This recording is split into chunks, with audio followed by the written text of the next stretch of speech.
আমি মাঝে মাঝে খুব বেশি অবাক হয়ে যাই। ওই তোমরা মাঝখানে একটু চাপ দাও। হ্যাঁ ঠিক আছে, মাথাটা একটু উপরে উঠবে দুজনেরই। ওকে, এক্সিলেন্ট, বেস্ট অফ লাক। কেন অবাক হয়ে যায় জানেন? আপনাদের অনাকাঙ্ক্ষিত কিছু কমেন্টস আমাকে বড় দুঃখ দেয়। প্রায় ১.৫ বছর থেকে অদ্যাবধি আমি আপনাদের সাথে ফটোশপের ভিডিওই শেয়ার করে যাচ্ছি। পাসপোর্ট ছবি নিয়ে এ পর্যন্ত প্রায় ১০টি ভিডিও আমি শেয়ার করেছি। সুতরাং পাসপোর্টের কোনো তথ্য বাকি রেখেছি বলে আমার মনে হয় না। তারপরেও দু একজন নয়, ৫-১০ জন নয়, অসংখ্য লোকে আমাকে কমেন্টস করে বলেছেন, আক্কাস ভাই, জয়েন্ট পাসপোর্ট সাইজ ছবির মাপ কত? হায় রে কপাল, সারা জীবন চকিদারি করলাম, আজও থানা চিনলাম না। যাই হোক, যারা কমেন্টস গুলি আমাকে করেছিলেন, আপনারা মনে কষ্ট নেবেন না। জানার ইচ্ছাই হলো জিজ্ঞাসা। যদি কিছু জানার থাকে আপনি অবশ্যই জিজ্ঞাসা করবেন। আজকের এপিসোডে আমি আপনাদের সাথে জয়েন্ট পাসপোর্ট সাইজ ছবি এবং গ্রুপ পাসপোর্ট সাইজ ছবি নিয়ে বিস্তারিত আলোচনা করার চেষ্টা করব। তো চলুন এখন আমরা ফটোশপে ফিরে যাচ্ছি। ফটোশপে আসার পর আপনারা দেখতে পাচ্ছিলেন আমি প্রথমেই যে ছবিটা উঠিয়েছিলাম, এখন ক্যামেরার থেকে আমি আমার ছবিটাকে আমার কম্পিউটারে ইম্পোর্ট করব। তো প্রথমেই আমি আমার ক্যামেরাতে আমার ক্যামেরার ইউএসবিটা লাগিয়ে নিচ্ছি। ইউএসবিটা লাগানোর পর এবার আমি আমার কম্পিউটারে ঢুকবো। এটা আমার কম্পিউটার। আপনারা দেখতে পাচ্ছেন কম্পিউটারে আসার পর এই যে এইখানে নিচে যে হার্ড ডিস্কটা আপনারা দেখতে পাচ্ছেন, এটা কিন্তু আমার ক্যামেরার হার্ড ডিস্ক। আমি এটাতে ডাবল ক্লিক করে দিলাম। ডাবল ক্লিক করার পর আপনারা দেখতে পাচ্ছেন আমার ক্যামেরার হার্ড ডিস্কের আরো একটি ড্রাইভ ওপেন হয়ে গেছে। এবার এটাতেও আমি ডাবল ক্লিক করে দিলাম। ডাবল ক্লিক করার পর এখানে দেখতে পাচ্ছেন দুটি ফাইল দেখানো হচ্ছে। তো এই যে আমরা দেখতে পাচ্ছি এখানে DCIM ফোল্ডার, এটাতে আমরা আবারও ডাবল ক্লিক করে দিলাম। এখানে আমাদের ছবিগুলো রয়েছে। তো এটাও আমি ওপেন করলাম। ওপেন করার পর আপনারা দেখতে পাচ্ছেন এখানে আমার ক্যামেরার হার্ড ডিস্কে যতগুলি ছবি রয়েছে, এই ছবিগুলাকে কিন্তু এখানে প্রিভিউ করা হচ্ছে। তো এখন আমি যে ছবিটাকে উঠিয়েছিলাম এই ছবিটা সবার শেষের দিকেই থাকবে, হয়তোবা সবার নিচেই আমি ছবিটা পেয়ে যাব। এই যে এই ছবিগুলো আপনারা দেখতে পাচ্ছেন, এই 3টা ছবি আমি কিন্তু উঠিয়েছিলাম। এবার এই 3টা ছবিকে কপি করে আমি আমার কম্পিউটারের অন্য একটি ড্রাইভে নিয়ে নিচ্ছি। সুখেরই সংসার সে আমারে বুঝতে চাই না। এবার ক্যামেরার ইউএসবি কেবলটাকে আমি খুলে দিলাম। আপনারা দেখতে পাচ্ছেন আমার ক্যামেরা থেকে এখানে 3টি ছবি আমি ইম্পোর্ট করেছি। এখন এই ছবি 3টাকে আমি আমার ফটোশপে ওপেন করব। আপনারা দেখতে পাচ্ছেন আমার ফটোশপে ছবি 3টা কিন্তু ওপেন হয়ে গেছে। তো এই 3টা ছবির মধ্যে যে কোনো একটা ছবিতে আমি কাজ করে দেখাই। সাপোজ এই ছবিটাতে যদি আমি কাজ করি, তাহলে এখন আমাকে ক্রপ টুল নিতে হবে। এখান থেকে আমি টুল প্যানেল থেকে ক্রপ টুলটিকে নিচ্ছি। আপনি এই কাজটি কিন্তু যে কোনো ফটোশপে করতে পারবেন। ক্রপ টুল সিলেক্ট করার পর আপনারা দেখতে পাচ্ছেন আমার হোয়াইট, হাইট এবং রেজুলেশনের এই 3টা বক্স কিন্তু এখানে ওপেন হয়ে গেছে। তো এখন একটি পাসপোর্ট সাইজ ছবি আমি তৈরি করব। এখানে আমি এটার হোয়াইট দেব। প্রথমেই আমি ধরুন 40 মিলিমিটার দিয়ে দিলাম। 40 মিলিমিটার আপনারা দেখতে পাচ্ছেন। তারপরে এখানে দেব আমি 50 মিলিমিটার।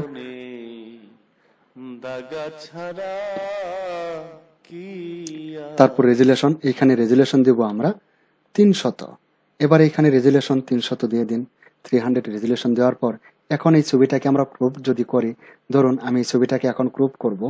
তো এই যে দেখতে পাচ্ছেন আমি এখন যেভাবে ক্রপ করছি, এটা কিন্তু আসলে হরিজন্টালি ক্রপ। তো হরিজন্টালি যদি আমরা ক্রপ করি, তাহলে এই দুটা ছবিকে আমরা হরিজন্টালি পাসপোর্ট সাইজ ক্রপ করতে পারবো, কোনো সমস্যা নেই। তো এইভাবে হবে, দেখুন এইভাবে কিন্তু আমরা হরিজন্টালি ক্রপ করতে পারি। তো একটি জয়েন্ট পাসপোর্ট সাইজ ছবির জন্য হরিজন্টালি এভাবে ক্রপ করলে ছবিটা আসলে খুব একটা সৌন্দর্য বৃদ্ধি পায় না। তো এটাকে আমরা যখন ক্রপ করব তখন এটাকে ভার্টিক্যালি ক্রপ করার চেষ্টা করব। তো ভার্টিক্যালি ক্রপ করার জন্য এবার দেখুন হোয়াইট হাইটের যে বক্সটি আছে, এটা হলো আমার হোয়াইট এবং এটা হলো হাইট। জিনিসটা একটু ক্লিয়ার করে বোঝার চেষ্টা করবেন।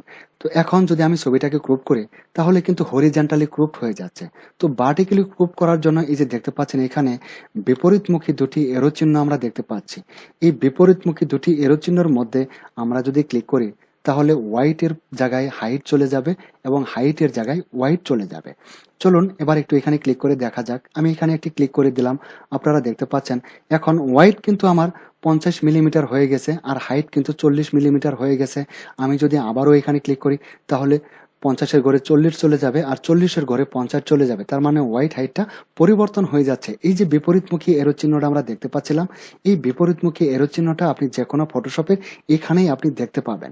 যখন দেখতে পাবেন তখন আপনি যদি এটাকে জয়েন্ট পাসপোর্ট সাইজ করতে চান বা এইখানে 5 জন লোকও যদি থাকে, আমরা সেটাকে যদি পাসপোর্ট সাইজ করতে চাই, সেই ক্ষেত্রে কিন্তু আমাদের হোয়াইট হাইট রেজুলেশন বাড়ানোর কোনো প্রয়োজন নেই। একটা ছবিতে মানুষ বেশি থাকতে পারে, সেই ক্ষেত্রে যদি আমরা এটার হোয়াইট হাইট এবং রেজুলেশন বাড়িয়ে দিই, তাহলে কিন্তু সেটা নির্দিষ্ট পরিমাণে সাইজ হবে না। আমরা একটা পাসপোর্ট সাইজের জন্য সবসময় একই সাইজের হোয়াইট এবং হাইট ব্যবহার করব। তো যেহেতু আমরা এই ছবিটাকে ভার্টিক্যালি ক্রপ করতে চাই, সেই ক্ষেত্রে এটার হোয়াইট আমরা প্রথমে দিব 50 মিলিমিটার এবং হাইট দিব 40 মিলিমিটার।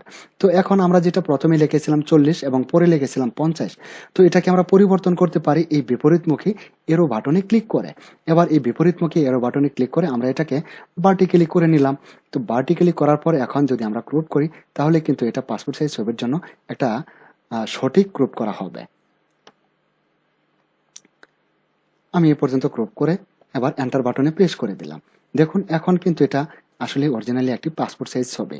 তো এখানে যদি আপনার আনুষঙ্গিক কোনো কাজ না থাকে, তাহলে আপনি প্রিন্ট করতে পারেন এবং সেভ করে রাখতে পারেন। তো এই ছবিগুলাকে সুন্দর করার এবং অন্যান্য আনুষঙ্গিক কাজগুলি আমি আমার অন্য ভিডিওতে শেয়ার করেছি, যার ফলে এই ভিডিওতে আমি ওই বিষয়গুলো আনবো না। তো এখন আমি আপনাদের সাথে শেয়ার করব আরো একটি গ্রুপ পাসপোর্ট সাইজ ছবি নিয়ে। তো আমার কম্পিউটার ড্রাইভ থেকে আমি একটি গ্রুপ ছবি নিয়ে আপনাদের সাথে শেয়ার করছি। আমি এখন একটি গ্রুপ ছবি চলে নেব। যাবার সময় হলো,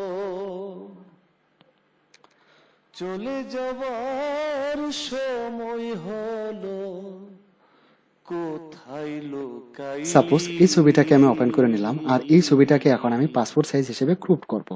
তো এরকম গ্রুপ ছবি বা জয়েন্ট পাসপোর্ট সাইজ ছবি যদি আমরা পাসপোর্ট সাইজ করতে চাই, সেই ক্ষেত্রে আমি আবারও বলে দিচ্ছি এটাকে আমাদের ভার্টিক্যালি ক্রপ করতে হবে।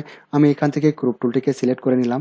ক্রপ টুল সিলেক্ট করার পর এই যে দেখতে পাচ্ছেন, এখন কিন্তু এটা আমরা ক্রপ টুল দ্বারা নির্দিষ্ট অংশটুকুকে আমাদের সিলেকশন করে দিতে হবে। তো সিলেকশন করার পর কিন্তু আমরা ক্রপ করতে পারবো। এবার এই পরিমাণ অংশটুকু আমি নিচ্ছি, ধরুন এবার এন্টার বাটনে প্রেস করে দিলাম।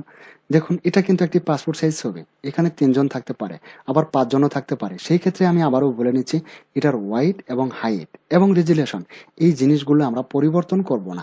যে সাইজটা এখানে দেওয়া আছে এভাবেই থাকবে। তো বন্ধুরা, ভিডিওটি আমি এখানেই শেষ করব। পরিশেষে আপনাদের সুস্বাস্থ্য এবং নেক হায়াত দানে প্রার্থনা মহান রাব্বুল আলামিনের দরবারে রেখে ভিডিওটি এখানেই শেষ করছি।